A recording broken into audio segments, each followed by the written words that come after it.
Mbote bandeko, mbote bisika nyonso bozwami. Merci pour la attention et fidélité na bino. Bon dimanche Pascal bisika nyonso bozali eyenga malamu. Natel bino ba capture d'écran ya Peniel o azali ko publier na ba réseau na ye et natie yango un peu long pour bozwa temps ya ko tanga rapidement ce qu'elle a publié, ce qu'elle a pu écrire et si ce qui botangi makambaza kokoma.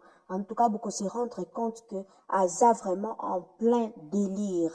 Donc, ça ne va pas du tout. Et là, on sent que Aza Penzan sous dépression. En tout cas, bandeko obo zaka pembeni nae, bandeko oyo bo fréquenta kae, bandeko obo solo la kanae, en tout cas, bo sungae, parce que là, o est commis eloko mususu. O est commis penza, donc chantage, il y a niveau moko impossible. Là, il est même en train d'accuser Koffi Olomide comme quoi Mike Kalambai akendaka koteka ye epa ya Koffi Olomide pour que ye abimana Koffi Olomide. Bolanda botala epe makambo Peniel aza kokoma bandeko na ngai.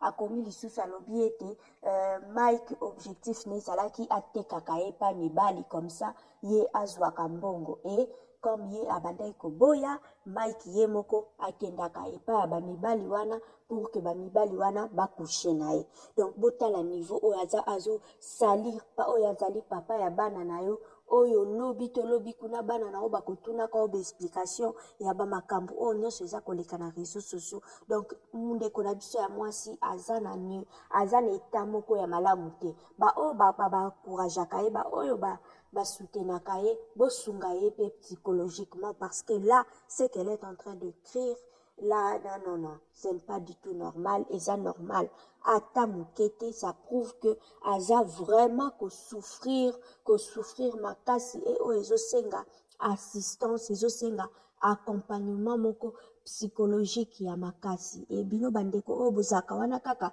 pour applaudir siko pe komingonga ya kopusa na pembeni na ye pona ko accompagner ye kosunga ye pour que abima na situation oyo ka na ye eza ka moko pona azwa solution po azwa kimia eza na ba moyen oyo aza ko utiliser te apparemment ndenga lobaki na biso apparemment en tout cas azoyo kelani kaka ba parents na ye elle continue na mode de vie na ye wana parce que soka bandai ko yokela ba parents na ye soka bandai ko yokela maman na ye oyo ba dernièrement ba koma ko sala na ye be émission en tout cas je ne pense pas que maman n'a qu'au conseiller de venir encore enfoncer, de venir encore rabaisser, de venir encore humilier le papa de ses enfants. Et en humiliant le papa de ses enfants, yemoko paza ko autodétruire. Parce que ma be oyazo salakuna azape ko ternir image na yemoko.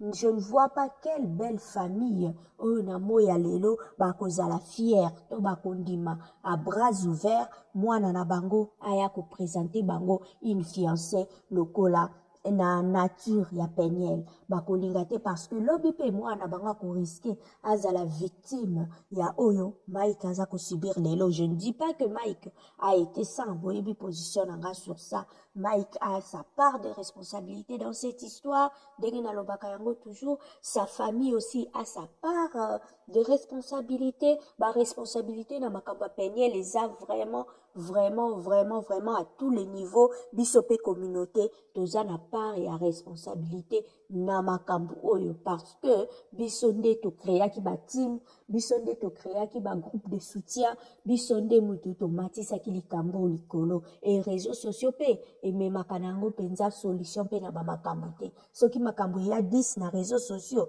je ne pense même pas que 3 ou 4 ils ont solution peut-être seulement 2 sur 10 ndezwaka solution. Donc pour dire que makambu ya Peniel na Mike ndenge tolobaka yango toujours ba parents ya Peniel bango nde bazaka ba fautif ya liboso na histoire oyo parce que ba base de part ya libala oyo ezalaki déjà mabe mais ba parents ba cautionnaki yango batikaki libala oyo et continuer et puis Mike atalaka ba paramètres nyonso te toyebi te soki kolanda kaka mukanda akende komikotisa na libala moko ozomona déjà de part eza déjà moi mobulu. Merci à vous tous de nous avoir suivis. En tout cas batuboa pembeni ya Peniel bo